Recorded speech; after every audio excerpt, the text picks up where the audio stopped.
Sholat duha itu bukan wajib, tapi sunnah. Hanya sunnahnya itu sunnatun muakkadatun. Sunnah muakkadah itu sunnah yang mendekati wajib, sunnah yang teramat penting. Kalau dulu kan kita belajar bahwa sunnah itu adalah sesuatu yang dikerjakan berpahala, tidak dikerjakan tidak mengapa.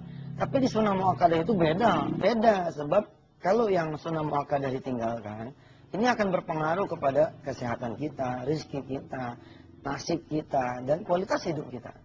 Contoh, qobliyah ba'diyah itu juga sunnah muakkadah. Kalau kita tidak lakukan qobliyah ba'diyah, sholat kita yang wajib itu enggak naik. Ingat enggak cerita-cerita saya tentang sholat sunnah qobliyah ba'diyah? Dikisahkan, ya saya punya guru ngajarin kepada saya bahwa sholat itu ibarat burung. Burung ada sayapnya enggak? Ada. Nah, terus burung apa yang punya sayap tapi dia enggak terbang? Masih ingat apa jawaban guru saya? Burung yang punya sayap tapi dia enggak terbang, namanya burung malas. Itu kalau dia tahu dia punya sayap, udah tahu kenapa dia tidak terbang. Yang kedua, kalau dia tidak tahu bahwa dia punya sayap dan lantaran itu dia tidak terbang, namanya burung loon. Nempel kok di badannya tapi dia nggak tahu. Karena itulah dia tidak terbang juga. Nah, sayapnya sholat itu qobliyah ba'diyah. Tidaklah tertegak itu sholat yang wajib tanpa yang sunnah. Begitu. Nah, karena itu sunnatun muakkadatun itu. Sunnah yang muakkadah, qobliyah ba'diyah menjadi pasangan sholat yang wajib. Nah, sholat sunnah duha juga begitu. Sholat sunnah duha itu termasuk adalah sholat sunnah yang muakkadah. Dari mana dasarnya? Ada satu riwayat ya dari Abu Hurairah. Awsani khalili, mewasiatkan kepadaku kekasihku. Ya, 3 hal yang tidak akan aku tinggalkan selama-lamanya. Salah satunya adalah sholat duha 2 rakaat. Pertama, dari sebab kenapa kita tidak terbiasa sholat duha, bisa jadi karena kita tidak tahu. Kalau kita tahu, insya Allah kita akan terdorong untuk bisa dan terbiasa sholat duha. Apa-apa juga kan kalau tidak tahu, tidak terdorong. Kita tidak tahu tentang sesuatu, yang manalah kita kemudian bisa kenal, bisa dekat, dan bisa melakukan. Jadi penting nih, mengetahui tentang fadilah sholat duha. Yang kedua, barangkali karena kita tidak terbiasa, ada di tengah orang-orang, ada di sekumpulan orang-orang yang memang rajin melakukan sholat duha. Kita nggak punya keluarga, kita nggak punya teman, kita nggak punya lingkungan kerja, lingkungan usaha, yang betul-betul sholat duha itu terlaksana. Ya akhirnya kita nggak biasa sholat duha gitu. Kita merokok karena dekat orang merokok bisa. Kita doyan makan karena dekat orang yang doyan makan bisa. Kita jadi rajin sholat berjamaah karena dekat orang berjamaah bisa. Kita rajin ngaji karena teman-temannya pada ngaji semua bisa. Kita ke diskotik karena teman-teman kita pada ke diskotik semua bisa. Kita rajin belajar karena teman-teman kita semua gairah belajar bisa. Kita termasuknya rajin melakukan sholat duha karena kita hidup tinggal di komunitas yang biasa sholat duha. Yang ketiga, disadari atau tidak, sistem pendidikan kita sudah membuat kita ini tidak terbiasa sholat sunat duha, tidak terbiasa mencintai Rasulullah Sallallahu Alaihi Wasallam. Dari sebab misalkan tidak dikenalnya sholat duha sebagai bagian dari pendidikan nasional. Barangkali karena negara menganggap ini tidak perlu diatur karena ini kan persoalan pribadi bangsa. Silahkan bagi penganut agama Islam melakukan sholat duha. Nah, karena tidak ada sistem dan tidak memberi ruang juga buat sistem sholat duha, nggak sholat duha. Bayangin ya, payahnya betul kita ini. SD 6 tahun, SMP 3 tahun, SMA 3 tahun. Nggak ada sistem pendidikan ya, khususnya beberapa tahun-tahun yang lalu, yang mewajibkan anak-anak sholat duha. Nggak ada. Sifatnya hanya himbauan dan itu pun tergantung kebijakan sekolah, kebijakan pimpinan, kebijakan lembaga. Rundown bahwa masuk pertama itu harus sholat duha, nggak ada. Walhasil, kita adalah orang yang 12 tahun tidak terbiasa sholat duha. Bagaimana mungkin kita mau terbiasa? Kelamaan tidak terbiasa sholat duha. Susah. Harus dimulai. Alhamdulillah, sekarang ini banyak sekolah-sekolah Islam yang memfardukan anak-anaknya itu sholat duha. Walaupun dia itu sholat sunnah. Sebagai pembiasaan agar anak-anak mereka terbiasa. Darul Quran adalah salah satunya. Gak boleh itu anak-anak masuk ke sekolah, beraktivitas di pagi harinya, sebelum dia melakukan sholat duha. Yang diambil pun bukan 2, tapi 6. Supaya apa? Supaya anak-anak benar-benar terbiasa dengan sholat duha. Gitu. Ya, membangun kebiasaan sholat duha sejak dini itu subhanallah adalah sesuatu yang mulia sekali. Alhamdulillah banyak keluarga-keluarga muslim sekarang yang pada sholat duha bareng di pagi hari, ya kan? Saya pribadi aja nih, anak saya yang paling kecil saja, si Hafiz misalkan yang baru sekarang nih saat ini kita melakukan rekaman ini usianya 6 bulan. Itu kita sholat duha dudukin aja, tidurin aja di sejadah kita. Supaya dia benar-benar masuk ruh dengan ruhnya, ruh kita dengan ruh dia, tahu bahwa anak ini ayahnya lagi sholat duha, mamanya lagi sholat duha, begitu. Lembaga pendidikan Darul Quran di pesantren tahfiz Darul Quran Internasional dari mulai tingkat TK dan SD udah diwajibkan sholat duha. Kayak apapun tuh anak-anak lucunya, bercandanya, ngegemesinnya, pada sholat duha gitu loh. Mereka udah siap dengan wudhunya, mereka udah siap dengan kain dan mukenanya. Ya secara caranya mereka aja. Yang penting mereka kudu tahu ada sholat loh di pagi hari namanya sholat sunat duha. Sholat duha itu utang kepada Allah. Jadi gini ya, kita ini kan setiap sendi ini harus bayar kepada Allah Subhanahu Wa Taala. Bayar, kita ini udah make badannya Allah. Ya roh kita pikul. Kalau saya sebagai ayah dan suami saya, berarti saya menanggung dosa istri saya. Kalau istri saya tidak sholat duha, ya, seorang istri menanggung beban suaminya kalau suaminya tidak sholat duha. Anak tidak pada sholat duha, yang nanggung orang tuanya. Anak, orang tuanya tidak sholat duha, ikut juga nanggung nih anak. Minimal akan ditanya sama Allah, kenapa nggak pada ngasih tahu, kan begitu. Kenapa nggak pada saling mengingatkan, kenapa nggak saling menasihatkan. Nah itu tetap dosanya itu. Nah kalau gitu bentuk perkaliannya, berapa banyak utang kita kepada Allah. 730 rakaat. Dikali seumur hidup kita sejak dari akil balik, ditambah lagi dosa anak-anak kita, dosa istri dan suami, dosa orang tua, dosa pembantu, dosa supir, dosa tukang kebun, dosa tukang masak pada ikut sama kita, mati gitu. Belum kalau ada ponakan lagi di rumah kita, ponakan ada ahli sholat duha, mati lagi kita udah. Pakai amal sendiri, ngejar, nggak bakal kerja. Alhamdulillah memang Allah Maha Pengasih Maha Penyayang. Kita sholat taubat langsung 0. Tapi walaupun udah di-nolin sama Allah dengan sholat taubat, kan kita jangan berdiam diri dong. Kita kejar terus. Wa'at bi'is sayyi'atal hasanata tamhuha. Kita kejar itu keburukan dengan kebaikan-kebaikan supaya kehapus. Nah caranya lewat majlis duha. Nah inilah program yang saya bilang menarik karena akan menghapuskan dosa kita. Ya tentu saja ini pakai logika fikih, logika amal soleh, logika mata rantai ya. Kalau kita lihat misalkan di surah An-Nisa misalkan ya, Allah menyatakan bahwa mayyashfa' syafa'atan hasanatan yakul lahu nasibum minha. Siapa orang yang mendorong perbuatan baik, maka dia dapat kebaikan dari perbuatan yang didorongnya itu. Ini dulu nih filosofinya kita pahami. Konkretnya wisata hati ya, Darul Quran, saya dan kita semua mendorong Indonesia untuk membuat majelis-majelis duha di majelis taklimi masing-masing. Baik itu di perkantoran, di perumahan, di lembaga pendidikan, di sekolahan, di kampus, di kantor, di tempat usaha, tempat kerja, tempat bisnis, di gang, di rumah dia, di mana sajalah untuk bikin sholat duha bersama-sama. Tidak berjamaah ya, tidak berjamaah, tapi sendiri-sendiri hanya dilakukan bersama-sama di satu tempat. Kami mendorong untuk pada bikin sholat duha bersama-sama itu setiap hari Sabtu jam 7.00 waktu Indonesia bagian Barat. Kenapa kok Ustadz harus Sabtu jam 7.00? Ya ini mah supaya kita bareng saja berdoanya kepada Allah. Kan enak tuh, saya mimpin nih sholat duha di pesantren bersama para santri hufaz, santri penghafal Al-Quran, bersama para asatis hufaz, guru-guru yang menghafalkan Al-Quran. Mereka-mereka yang pada lagi menghafalkan Al-Quran sholat nih di samping kanan kiri dan di belakang saya di Sabtu jam 7.00. Ketika kami sholatlah juga Anda semua di kampung Anda masing-masing, di tempat Anda masing-masing, sama-sama sholat duha dari jam 7.00. Berapa rakaat yang kita ambil? Yang kita ambil ini 6 rakaat. Kenapa 6 rakaat? Ntar ada penjelasan tersendiri. Habis 6 rakaat kita sholat, habis itu, ya kan, kita berdoa nih. Allahumma inna duha'a duha'uka wal baha'a baha'uka dan seterusnya. Bayangkan itu. Kita berdoa, kita sholat bareng dengan jutaan orang lain di tanah air kita ini. Bahkan insya Allah akan segera merambah ke Singapura, Brunei, Darussalam, Malaysia, kemudian di kota-kota lain di negara-negara yang insya Allah kita bisa masukin.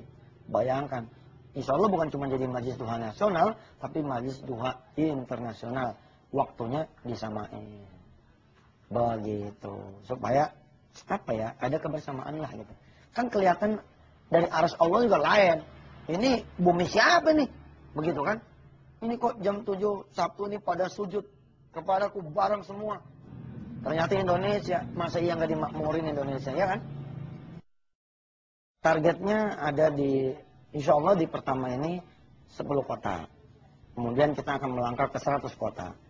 Yang insya Allah akan diikuti tidak kurang dari 19.200 majelis.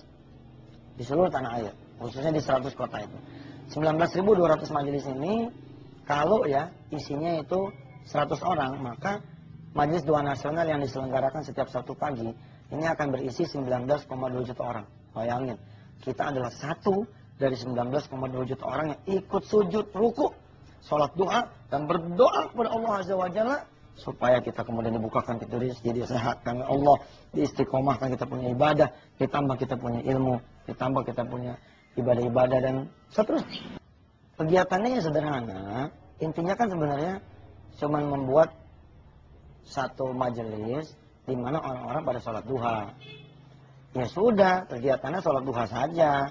Ingat, tidak berjamaah, sendiri-sendiri, tidak ada yang membaca ayat suci di dalam sholat dalam bacaan yang keras, dalam hati saja, yang penting terdengar dengan kuping sendiri. Nah, kemudian habis sholat duha, mengamalkan wirid, zikir, doa yang ditetapkan atau diaturkan oleh wisata hati, oleh Darul Quran, dan tentu saja ini sudah seizin dari ulama-ulama, sudah sepengetahuan para alim ulama yang kita mintakan pendapatnya. Habis itu kemudian makan-makan, belajar, pulang. Daftarnya sederhana, cukup login ke website wisatahati.com. Di sana sudah ada formulirnya, tinggal diisi saja. Isinya juga sederhana, cuma data-data ketua majelis taklimnya, di mana tempatnya, kira-kira ada berapa orang yang bakalan ikut, siapa penanggung jawabnya, ada ide-ide apa yang bisa diselenggarakan sebagai lokal konten dari majelis duha di setiap daerah yang tentu saja berbeda antara satu daerah dengan daerah yang lainnya. Selesai. Ada nomor telepon informasi yang bisa kami berikan, yang informasi ini nanti akan mencoba menggali ya di daerah ini di mana ada majelis duha, supaya teman-teman bisa gabung. Makin banyak, makin bagus. Makin ke sana, insya Allah makin lebih banyak lagi hadir majelis duha nasional. Atau hubungi nih nomor di bawah ini. Hubungi nomor di bawah ini, hubungi alamat ini. Nah, kita hubungin deh. Kita daftar nih majelis duha di sini. Apa kepentingannya Ustaz, kok pakai daftar segala? Loh, ini kan kita gerakan, kita organisasi, kita satu lembaga. Ya, insya Allah ini tidak ada kepentingan politik apapun, insya Allah. Kalau emang belum waktunya, kalau udah waktunya mah, ya bismillah. Siapa juga yang nggak mau terjun ke politik kan, asal bawa misi yang benar, visi yang benar, nyawa itu yang benar, insya Allah. Tapi sekarang belum ya. Tapi mudah-mudahan ke depan, ya siapa tahu kan, kita jadi presiden nih yang bisa mendorong orang pada sholat duha di Indonesia, ya kan? Canda, ini mah kali-kali aja, tapi masih jauh lah. Pokoknya mah ini majelis duha dulu nih kita beresin. Majelis duha ini kita beresin, kita dorong Indonesia, kita dorong diri kita, dorong keluarga kita bersama-sama sholat duha, sujud kepada Allah di pagi hari sebelum kita buka pintu duha dulu. Nah, ini daftar di sini. Supaya apa daftar juga? Ya, kita kan bisa ngirimin bahan-bahan ajar tuh, ya nggak bayar, gratis. Ada DVD-nya, ada materi-materi papernya, ada audionya, ya toh? Ada barangkali hal-hal lain lah yang kita kemudian akan kemas ya sebagai tools dari Majelis Duha Nasional. Kalau pertanyaannya bagaimana kita-kita yang benar-benar pengen mengejar hutang sholat duha, ya udah kita jawab yang di depan tadi. Tapi boleh juga sih saya kasih tahu satu amal yang benar-benar bisa melipat gandakan pembayaran utang kita kepada Allah Subhanahu wa taala supaya utang kita ini bisa cepat lunasnya. Yaitu bukan saja mendorong orang bikin sholat duha, tapi mendorong orang untuk membuat majlis duha. Nah, ini keren juga nih. Paham nggak? Jadi bukan saja mendorong orang lain sholat duha atau mendorong diri kita untuk bikin majlis duha, tapi mendorong orang, mendorong sebanyak-banyak lembaga untuk menjadi majlis duha. Keren tuh. Ada 2, 3, atau 5, atau malah lebih dari 10 misalkan kita bikin. Ya orang-orang jadi pada punya majlis duha. Wih, pahalanya subhanallah. Kita hitung ya. Ada 10 majlis duha nih, kita godain nih orang-orang, kita godain perusahaan-perusahaan, kita godain majlis-majlis taklim. Woi, ada CD-nya Ustadz nih. Ini tolong diperlihatkan, didengar, dikaji bersama di sholat duha tiap Sabtu. Bikin deh di rumah masing-masing, di klub masing-masing, di kelompok masing-masing. Terjadi nih 10 majlis duha. 10 majlis duha dikali 100, 1000 orang sholat duha. 1000 orang sholat duha dikali 6 rakaat, 6000 sholat duha. Langsung lunas tuh utang kita. Besoknya majlis duha itu berevolusi lagi. Berhierarki lagi, bernetwork lagi, berjaringan lagi. Ada 10 lagi downline di bawahnya. Subhanallah. Insya Allah ya. Jadi dorong sebanyak-banyaknya orang untuk membuat majlis duha. Kemudian kita kontrol. Nah, insya Allah kita mendapatkan pahalanya. Udah, situ aja yang repot. Ambil DVD-nya di Wisata Hati, di cabang-cabangnya Wisata Hati. Ambil materinya di kuliah online, ambil materinya di website, download, print out, copy, bajak CD-nya, gak apa-apa. Kemudian kita bagikan kepada yang lain-lain. Supaya pada hidup orang itu melaksanakan sholat duha. Kita dapat. Kita mati pun ninggalin sholat duha nih. Orang-orang pada sholat di majlis duha. Adem nih kita. Insya Allah. Kita jadi orang-orang yang diselamatkan Allah bukan karena amal kita saja. Tapi ada amal-amal orang lain yang pada jadi amal kita juga. Mantap. Sekalian dagang. Ya boleh kan. Majlis duha menjadi majlis ekonomi juga. Ya itu saya bilang tadi. Kalau udah pada ngumpul sama orangnya kan. Ya dagang lah. Gini ya. Masjidil Haram kita lihat ya. Makkah ya. Dan Masjid Nabawi di Madinah. Itu kan 2 masjid yang punya pasar. Dan pasarnya hidup sebagaimana masjidnya hidup. Kalau masjidnya 24 jam, ya pasarnya 24 jam. Dan itu yang kita lihat. Kenapa pasarnya bisa hidup? Sebab masjidnya ini hidup. Kegiatan ibadah ini hidup. Nah kita juga begitu. Majlis duha ini udah hidup ya, kita bisa dagang. Dagang apa aja penting halal ya enggak? Enggak usah takut. Saya mah begini ya. Kalau ada orang bilang begini, ya Ustadz tuh dagang tuh. Ya, ini aja daripada gue minta-minta, mending gue dagang. Daripada kita menjadi bangsa yang pengemis, mending jadi bangsa yang pedagang dong. Kita datang nih. Begitu datang sholat duha, kemudian kita lihat. Ini orang-orang sholat duha pada pakai sendal. Jualan sendalnya sholat duha deh. Bagaimana tuh sendal sholat duha? Pikirin aja situ dagang sendiri aja. Mula-mula kita dagang di majlis kita. Kita bikin, kita pesan sholat, kita pesan atau sendal, warnanya misalkan putih. Biar sesuai dengan kerudungnya, sesuai dengan mukenanya, sesuai dengan koko dan kainnya. Kita bikin warna putih. Kita bikin warna coklat. Kita logoin di situ MDN, Majlis Duha Nasional. Orang yang pakai sendal ini akan ingat terus sholat duha. Keren juga. Nggak apa-apa tuh. Bisa situ yang dagang, bisa situ yang dagang. Siapa aja yang cepet. Nanti jangan main sikut-sikutan ya. Kalau gua dagang lu cut lagi. Atau saya lihat situ dagang, saya cut. Nggak ada cerita. Kita dagang aja yang bener. Boleh dagang itu boleh. Malah asik juga tuh ya. Sendal duha nasional. Baju koko duha nasional. Pecinya sholat duha nasional. Menarik juga. Bros. Orang-orang sholat duha, habis sholat duha, makan pakai piring.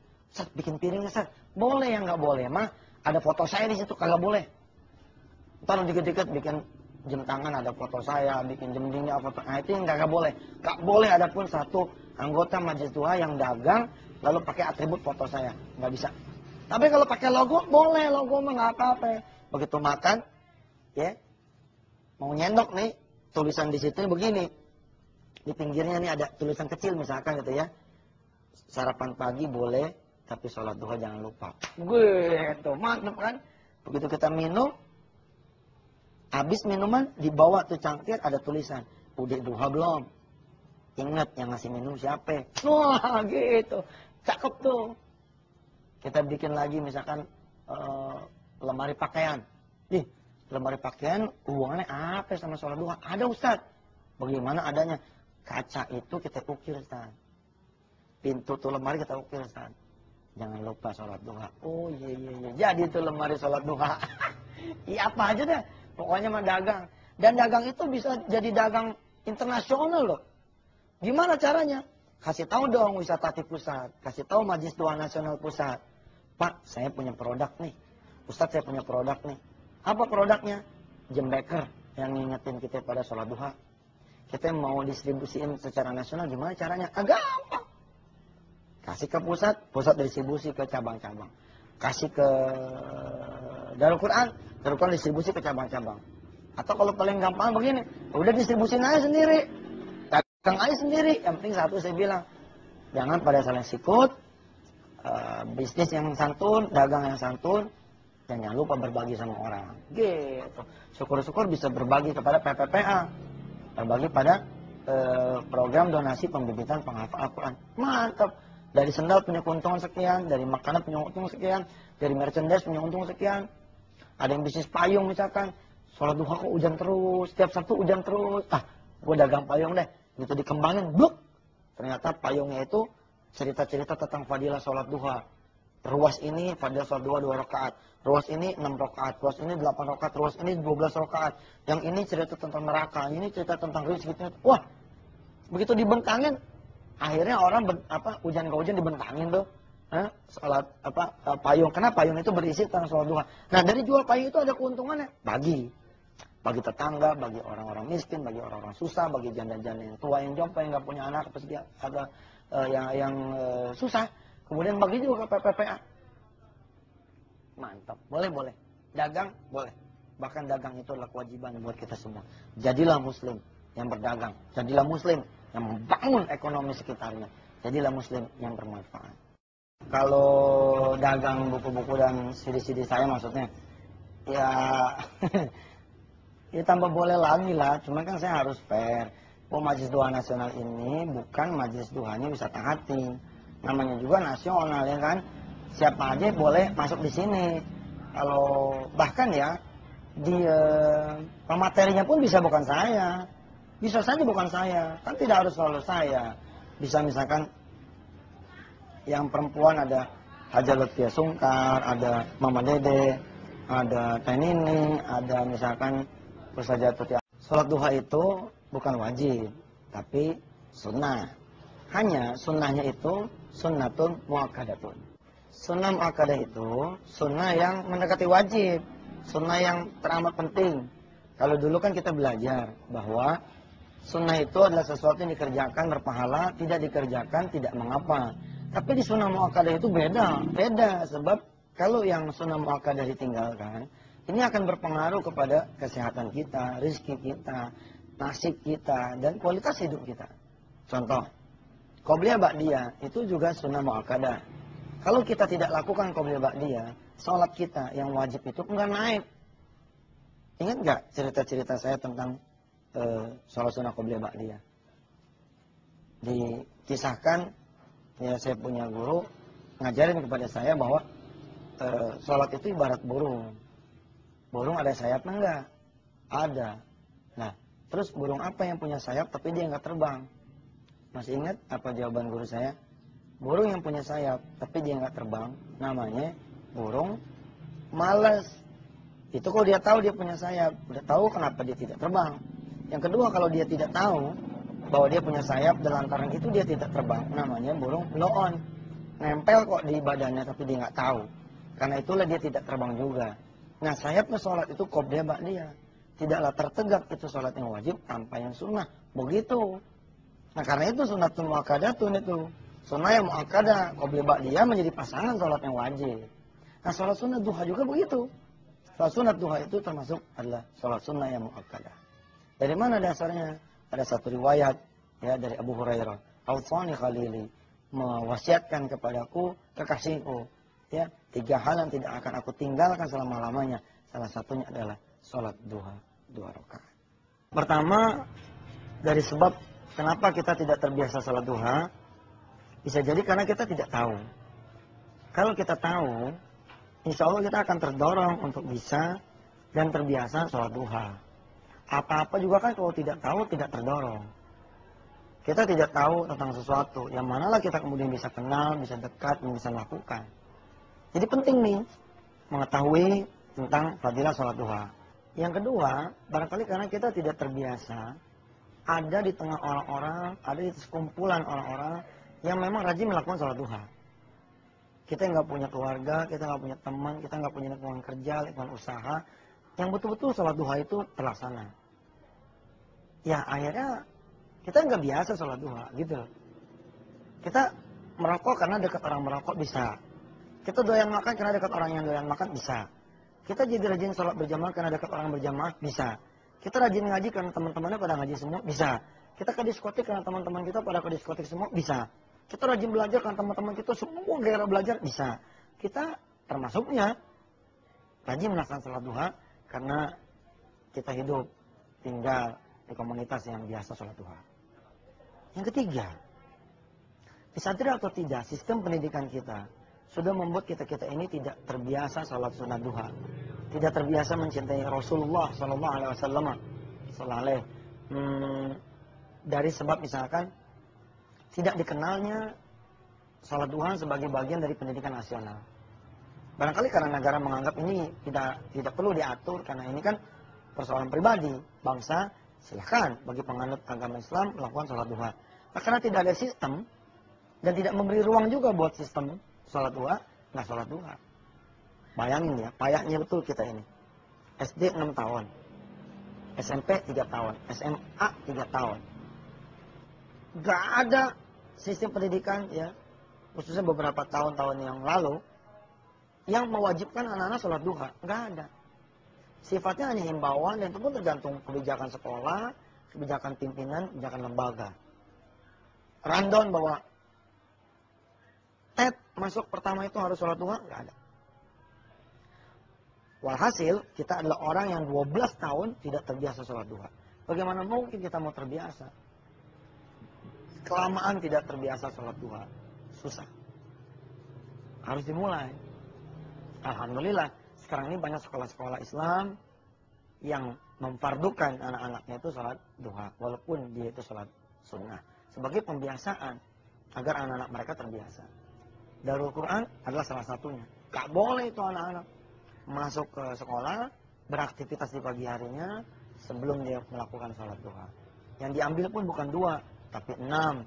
Supaya apa? Supaya anak-anak benar-benar terbiasa dengan sholat duha. Gitu. Ya, membangun kebiasaan sholat duha sejak dini itu subhanallah adalah sesuatu yang mulia sekali. Alhamdulillah banyak keluarga-keluarga muslim sekarang yang pada sholat duha bareng di pagi hari, ya kan? Saya pribadi aja nih, anak saya yang paling kecil saja, si Hafiz misalkan yang baru sekarang nih saat ini kita melakukan rekaman ini usianya 6 bulan. Itu kita sholat duha dudukin aja, tidurin aja di sejadah kita. Supaya dia benar-benar masuk ruh dengan ruhnya, ruh kita dengan ruh dia, tahu bahwa anak ini ayahnya lagi sholat duha, mamanya lagi sholat duha, begitu. Lembaga pendidikan Darul Quran di pesantren tahfiz Darul Quran Internasional dari mulai tingkat TK dan SD udah diwajibkan sholat duha. Kayak apapun tuh anak-anak lucunya, bercandanya, ngegemesinnya, pada sholat duha gitu loh.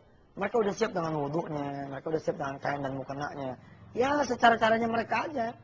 Yang penting mereka kudu tahu ada sholat loh di pagi hari namanya sholat sunat duha. Sholat duha itu utang kepada Allah. Jadi gini ya, kita ini kan setiap sendi ini harus bayar kepada Allah Subhanahu Wa Taala. Bayar, kita ini udah pakai badannya Allah. Ya roh kita pikul. Kalau saya sebagai ayah dan suami saya, berarti saya menanggung dosa istri saya. Kalau istri saya tidak sholat duha, ya, seorang istri menanggung beban suaminya kalau suaminya tidak sholat duha. Anak tidak pada sholat duha, yang nanggung orang tuanya. Anak, orang tuanya tidak sholat duha, ikut juga nanggung nih anak. Minimal akan ditanya sama Allah, kenapa nggak pada ngasih tahu, kan begitu. Kenapa nggak pada saling mengingatkan, kenapa nggak saling menasihatkan. Nah, itu tetap dosanya itu. Nah, kalau gitu bentuk perkaliannya, berapa banyak utang kita kepada Allah? 730 rakaat dikali seumur hidup kita sejak dari akil balik, ditambah lagi dosa anak-anak kita, dosa istri dan suami, dosa orang tua, dosa pembantu, dosa supir, dosa tukang kebun, dosa tukang masak pada ikut sama kita, mati gitu. Belum kalau ada ponakan lagi di rumah kita, ponakan ada ahli sholat tuh, mati lagi kita udah. Pakai amal sendiri ngejar, nggak bakal kerja. Alhamdulillah memang Allah Maha Pengasih Maha Penyayang. Kita sholat taubat langsung 0-0. Tapi walaupun udah di 0-0in sama Allah dengan sholat taubat, kan kita jangan berdiam diri dong. Kita kejar terus. Wa'at bi'is sayyi'atal hasanata tamhuha. Kita kejar itu keburukan dengan kebaikan-kebaikan supaya kehapus. Nah, caranya lewat majlis duha. Nah, inilah program yang saya bilang menarik karena akan menghapuskan dosa kita. Ya, tentu saja ini pakai logika fikih, logika amal soleh, logika mata rantai ya. Kalau kita lihat misalkan di surah An-Nisa misalkan ya, Allah menyatakan bahwa mayyashfa' syafa'atan hasanatan yakul lahu nasibum minha. Siapa orang yang mendorong perbuatan baik, maka dia dapat kebaikan dari perbuatan yang didorongnya itu. Ini dulu nih filosofinya kita pahami. Konkretnya wisata hati ya, Darul Quran, saya dan kita semua mendorong Indonesia untuk membuat majelis-majelis duha di majelis taklimnya masing-masing. Baik itu di perkantoran, di perumahan, di lembaga pendidikan, di sekolahan, di kampus, di kantor, di tempat usaha, tempat kerja, tempat bisnis, di gang, di rumah dia, di mana sajalah untuk bikin sholat duha bersama-sama. Tidak berjamaah ya, tidak berjamaah, tapi sendiri-sendiri, hanya dilakukan bersama-sama di satu tempat. Kami mendorong untuk pada bikin sholat duha bersama-sama itu setiap hari Sabtu jam 7.00 waktu Indonesia bagian Barat. Kenapa kok Ustadz harus Sabtu jam 7.00? Ya ini mah supaya kita bareng saja berdoanya kepada Allah. Kan enak tuh, saya mimpin nih sholat duha di pesantren bersama para santri hufaz, santri penghafal Al-Quran, bersama para asatis hufaz, guru-guru yang menghafalkan Al-Quran. Mereka-mereka yang pada lagi menghafalkan Al-Quran, sholat nih di samping kanan kiri dan di belakang saya di Sabtu jam 7.00. Ketika kami sholatlah juga Anda semua di kampung Anda masing-masing, di tempat Anda masing-masing, sama-sama sholat duha dari jam 7.00. Berapa rakaat yang kita ambil? Yang kita ambil ini 6 rakaat. Kenapa 6 rakaat? Ntar ada penjelasan tersendiri. Habis 6 rakaat kita sholat, habis itu, ya kan? Kita berdoa nih. Allahumma inna duha'a duha'uka wal baha'a baha'uka dan seterusnya. Bayangkan itu. Kita berdoa, kita sholat bareng dengan jutaan orang lain di tanah air kita ini. Bahkan insya Allah akan segera merambah ke Singapura, Brunei, Yerusalem, Malaysia, kemudian di kota-kota lain di negara-negara yang insya Allah kita bisa masukin. Bayangkan, insya Allah bukan cuma jadi majlis duha nasional, tapi majlis duha internasional. Waktunya disamain. Begitu. Supaya ada kebersamaan lah gitu. Kan kelihatan dari arsy Allah juga lain. Ini bumi siapa nih? Begitu kan? Ini kok jam 7 Sabtu ini pada sujud kepadaku bareng semua. Ternyata Indonesia, masa iya nggak dimakmurin Indonesia, ya kan? Targetnya ada insya Allah di pertama ini 10 kota. Kemudian kita akan melangkah ke 100 kota. Yang insya Allah akan diikuti tidak kurang dari 19.200 majelis. Di seluruh tanah air, khususnya di 100 kota itu. 19.200 majelis ini, kalau ya isinya itu 100 orang, maka majelis duha nasional yang diselenggarakan setiap Sabtu pagi, ini akan berisi 19,2 juta orang. Bayangin, kita adalah satu dari 19,2 juta orang yang ikut sujud, ruku, sholat duha, dan berdoa kepada Allah Azza wa Jalla, supaya kita kemudian dibukakan kita disehatkan Allah, diistiqomahkan kita punya ibadah, ditambah kita punya ilmu, ditambah kita punya ibadah-ibadah dan seterusnya. Kegiatannya yang sederhana, intinya kan sebenarnya cuma membuat satu majelis di mana orang-orang pada sholat duha. Ya sudah, kegiatannya sholat duha saja. Ingat, tidak berjamaah, sendiri-sendiri. tidak ada yang membaca ayat suci di dalam sholat dalam bacaan yang keras, dalam hati saja, yang penting kita dengar dengan kuping sendiri. Nah, kemudian habis sholat duha, mengamalkan wirid, zikir, doa yang ditetapkan atau diaturkan oleh wisata hati, oleh Darul Quran, dan tentu saja ini sudah seizin dari ulama-ulama, sudah sepengetahuan para alim ulama yang kita mintakan pendapatnya. Habis itu kemudian makan-makan, belajar, pulang. Daftarnya sederhana, cukup login ke website wisatahati.com. Di sana sudah ada formulirnya, tinggal diisi saja. Isinya juga sederhana, cuma data-data ketua majelis taklimnya, di mana tempatnya, kira-kira ada berapa orang yang bakalan ikut, siapa penanggung jawabnya, ada ide-ide apa yang bisa diselenggarakan sebagai lokal konten dari majelis duha di setiap daerah yang tentu saja berbeda antara satu daerah dengan daerah yang lainnya. Selesai. Ada nomor telepon informasi yang bisa kami berikan, yang informasi ini nanti akan mencoba menggali ya di daerah ini di mana ada majelis duha supaya teman-teman bisa gabung. Makin banyak, makin bagus. Makin ke sana, insya Allah makin lebih banyak lagi hadir majelis duha nasional. Atau hubungi nih nomor di bawah ini. Hubungi nomor di bawah ini, hubungi alamat ini. Nah, kita hubungin deh. Kita daftar nih majelis duha di sini. Apa kepentingannya Ustadz, kok pakai daftar segala? Loh, ini kan kita gerakan, kita organisasi, kita satu lembaga. Ya, insya Allah ini tidak ada kepentingan politik apapun. Insya Allah. Kalau emang belum waktunya. Kalau udah waktunya mah, ya bismillah. Siapa juga yang nggak mau terjun ke politik kan? Asal bawa misi yang benar, visi yang benar, nyawa itu yang benar. Insya Allah. Tapi sekarang belum ya. Tapi mudah-mudahan ke depan. Ya siapa tahu kan? Kita jadi presiden nih yang bisa mendorong orang pada sholat duha di Indonesia, ya kan? Canda. Ini mah kali-kali aja. Tapi masih jauh lah. Pokoknya mah ini majelis duha dulu nih kita beresin. Majelis duha ini kita beresin, kita dorong Indonesia, kita dorong diri kita, dorong keluarga kita bersama-sama sholat duha, sujud kepada Allah di pagi hari sebelum kita buka pintu duha dulu. Nah ini daftar di sini. Supaya apa daftar juga? Ya, kita kan bisa ngirimin bahan-bahan ajar tuh, ya nggak? Nggak bayar, gratis. Ada DVD-nya, ada materi-materi papernya, ada audionya, ya toh? Ada barangkali hal-hal lain lah yang kita kemudian akan kemas ya sebagai tools dari Majelis Duha Nasional. Kalau pertanyaannya bagaimana kita-kita yang benar-benar pengen mengejar hutang sholat duha, ya udah kita jawab yang di depan tadi. Tapi boleh juga sih saya kasih tahu satu amal yang benar-benar bisa melipat gandakan pembayaran utang kita kepada Allah Subhanahu wa taala supaya utang kita ini bisa cepat lunasnya. Yaitu bukan saja mendorong orang bikin sholat duha, tapi mendorong orang untuk membuat majelis duha. Nah, ini keren juga nih. Paham nggak? Jadi bukan saja mendorong orang lain sholat duha atau mendorong diri kita untuk bikin majelis duha, tapi mendorong orang, mendorong sebanyak-banyak lembaga untuk menjadi majelis duha. Keren tuh. Ada 2, 3, atau 5, atau malah lebih dari 10 misalkan kita bikin. Ya orang-orang jadi pada punya majelis duha. Wih, pahalanya subhanallah. Kita hitung ya. Ada 10 majelis duha nih, kita godain nih orang-orang, kita godain perusahaan-perusahaan, kita godain majelis taklim. Wih, ada CD-nya Ustadz nih.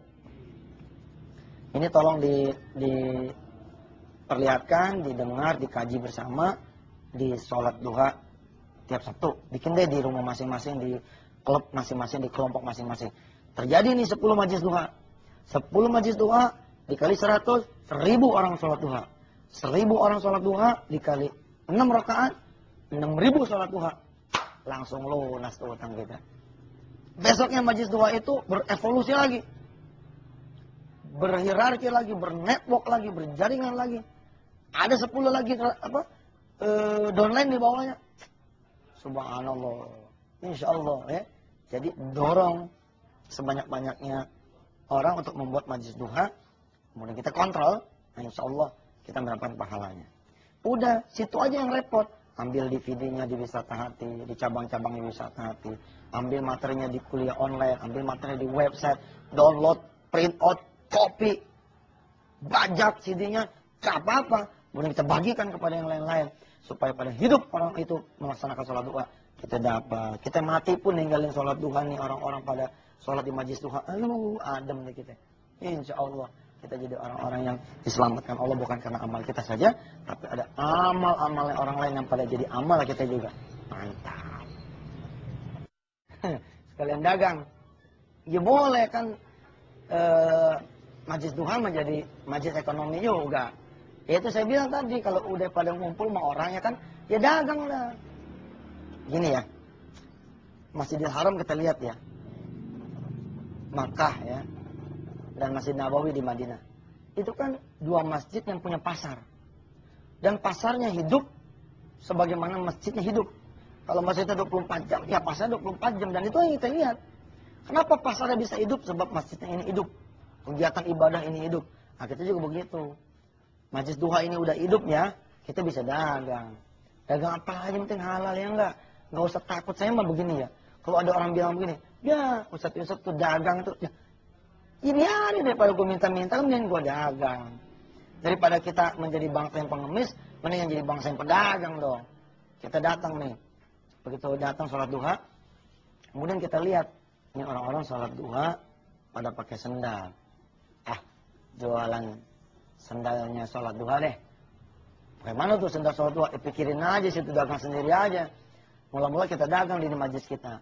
Kita bikin, kita pesan sholat, kita pesan atau apa, sendal, warnanya misalkan putih, biar sesuai dengan kerudungnya, sesuai dengan mukenanya, sesuai dengan koko dan kainnya, kita bikin warna putih, kita bikin warna coklat, kita logoin di situ MDN, Majlis Duha Nasional. Orang yang pakai sendal ini akan ingat terus sholat duha. Keren juga, nggak apa-apa tuh. Bisa situ yang dagang, bisa situ yang dagang, siapa aja yang cepet. Nanti jangan main sikut-sikutan ya. Kalau gua dagang lo cut lagi, atau saya lihat situ dagang saya cut, nggak ada cerita. Kita dagang aja yang benar. Boleh dagang itu boleh. Malah asik juga tuh ya, sendal duha nasional, baju koko duha nasional, pecinya sholat duha nasional. Menarik juga. Bros. Orang-orang sholat duha, habis sholat duha makan pakai piring. Sat, bikin piringnya Sat. Boleh ya nggak boleh mah? Ada foto saya di situ, kagak boleh. Ntar dikit-dikit bikin jam tangan ada foto saya, bikin jemdingnya foto. Nah itu yang nggak boleh. Nggak boleh ada pun satu anggota majlis duha yang dagang lalu pakai atribut foto saya, nggak bisa. Tapi kalau pakai logo boleh, logo mah nggak apa-apa. Begitu makan, ya mau nyendok nih, tulisan di situ begini. Di pinggirnya nih ada tulisan kecil misalkan gitu ya. Sarapan pagi boleh, tapi sholat duha jangan lupa. Gitu, mantap kan? Begitu kita minum, habis minuman di bawah tuh cangkir ada tulisan, udah duha belum? Ingat yang ngasih minum siapa? Wah gitu, cakep tuh. Kita bikin lagi misalkan lemari pakaian. Ih, lemari pakaian hubungannya apa sama sholat duha? Ada Ustaz. Bagaimana adanya? Kaca itu kita ukir Ustaz. Pintu tuh lemari kita ukir Ustaz. Jangan lupa sholat duha. Oh iya. Jadi itu lemari sholat duha. Iya apa aja deh. Pokoknya mah dagang. Dan dagang itu bisa jadi dagang internasional loh. Gimana caranya? Kasih tahu dong Wisata Hati Pusat. Kasih tahu Majlis Duha Nasional Pusat. Pak, saya punya produk nih. Ustaz saya punya produk nih. Apa produknya? Jembeker yang ngingetin kita pada sholat duha. Kita mau distribusiin secara nasional, gimana caranya? Gampang. Kasih ke pusat, pusat distribusi ke cabang-cabang. Kasih ke Darul Quran distribusi ke cabang-cabang. Atau kalau paling gampang begini, udah distribusin aja sendiri. Dagang aja sendiri. Yang penting satu saya bilang, jangan pada saling sikut, bisnis yang santun, dagang yang santun, dan jangan lupa berbagi sama orang. Gitu. Syukur-syukur bisa berbagi kepada PPPA. Berbagi pada program donasi pembibitan penghafal Al-Quran. Mantap. Dari sendal punya keuntungan sekian, dari makanan punya untung sekian, dari merchandise punya untung sekian. Ada yang bisnis payung misalkan, sholat duha kok hujan terus, setiap Sabtu hujan terus. Gue dagang payung deh. Gitu dikembangin, bluk. Ternyata payungnya itu cerita-cerita tentang fadilah sholat duha.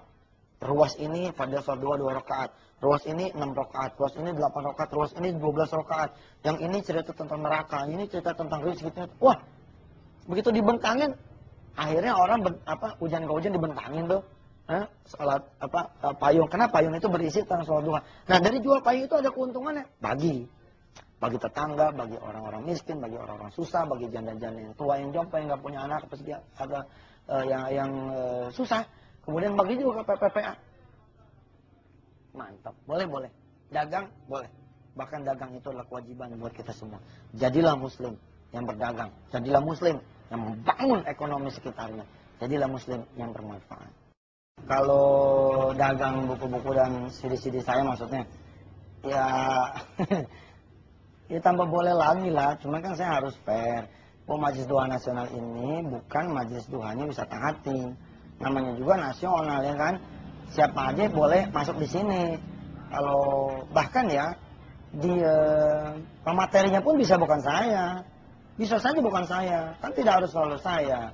Bisa misalkan yang perempuan ada Haja Lutfia Sungkar, ada Mama Dede, ada Tenini, ada misalkan Ustazah Tuti